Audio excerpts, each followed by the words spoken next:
Bonjour, c'est Evelyne, nutritionniste diététiste. Aujourd'hui, je vous parle de TDAH et d'alimentation. C'est quoi le rapport entre la nutrition et un TDAH, donc un trouble déficitaire de l'attention avec ou sans hyperactivité? Et surtout, pourquoi le nutritionniste vous parle de ça? Eh bien, trop peu souvent, on fait le lien ou on fait l'association potentielle entre ce trouble-là, qui est au fond un trouble neurologique, donc qui est considéré comme une maladie du cerveau, et comment ça peut influencer nos choix alimentaires. Parce que oui, chez certaines personnes, l'impact peut être beaucoup plus important qu'on pourrait le croire initialement. Donc, d'abord, le TDAH, avant, ça avait l'espèce d'aura que c'était seulement les enfants. Puis là, on avait souvent une image un peu beaucoup stéréotypée du petit gars qui n'est pas capable de rester assis dans la classe et qui a tout le temps envie de bouger et qui pète des crises de colère. Le TDAH, c'est beaucoup plus complexe que ça. Puis ce qu'on rencontre malheureusement, c'est qu'il y a beaucoup de personnes qui sont soit tout simplement pas diagnostiquées ou qui vont être identifiées très tard à l'âge adulte. Entre autres, parce que, bon, ben c'est sûr que les tests n'étaient pas passés aussi régulièrement. Peut-être que la petite cloche là, de l'équipe médicale et de l'équipe école aussi était peut-être pas aussi sensible que maintenant, mais parce qu'il y avait aussi fondamentalement une mauvaise compréhension de la composante H, de la composante hyperactivité. Parce que oui, l'hyperactivité peut être plus au niveau physique, donc justement l'espèce de boule d'énergie qui n'est pas capable de rester assis, qui bouge tout le temps, qui gesticule. Mais l'hyperactivité peut être aussi dans la composante plus mentale, plus au niveau des pensées envahissantes, plus au niveau justement des idées qui reviennent encore et encore et qui prennent toute la place et qui peuvent même, d'une certaine façon, empêcher d'agir parce que les idées sont tellement importantes qu'on n'est pas capable de passer en mode action.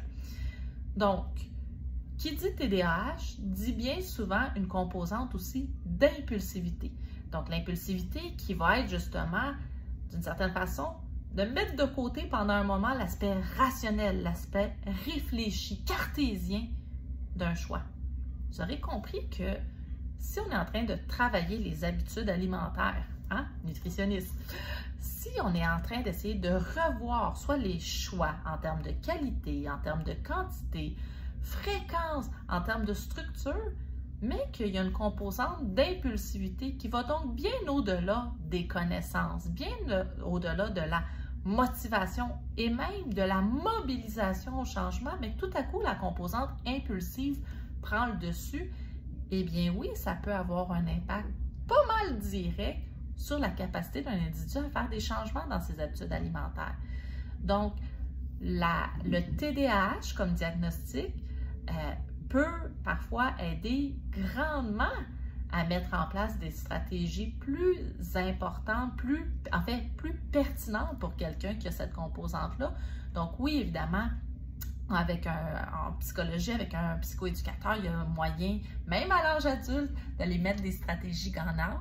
Mais bien souvent, il y a la possibilité aussi de faire l'introduction d'une pharmacothérapie, donc d'un médicament qui peut permettre de créer une forme de délai. Puis oui, vous m'excuserez, je ne suis pas une spécialiste en tant que telle du TDAH, donc je vulgarise beaucoup l'information ici. Je suis certaine que plusieurs collègues pourraient aller rajouter des précisions. Mais au niveau de la médication, il existe la possibilité d'aller créer une forme de délai entre l'impulsion, l'envie urgente, par exemple, d'aller consommer quelque chose et de créer le délai pour permettre justement d'aller se questionner à savoir est-ce que c'est le bon choix, est-ce que c'est ce que je désire réellement ou finalement, non, maintenant que je prends un pas de recul, un peu comme un enfant qui pète une crise de colère, eh bien un adulte qui va chercher de la nourriture puis après ça se dit mais pourquoi je viens de faire ça, c'est pas ce que je voulais et qui a un regret, des remords. Et donc, bien souvent, de la médication telle que Vivance, évidemment, il y a d'autres médicaments et c'est là justement qu'un médecin spécialisé en TDAH ou même un psychiatre peut faire partie de l'équipe traitante qui peut vous aider à aller trouver des pistes de solutions. Donc, ne sous-estimez pas le diagnostic de TDAH, si vous pensez en souffrir, si vous avez plusieurs symptômes et que vous êtes préoccupé à savoir si ça serait le cas, bien, parlez-en avec votre médecin. N'hésitez pas à aller chercher du support à ce niveau-là parce que oui, ça peut avoir un impact sur vos choix alimentaires. Bonne journée!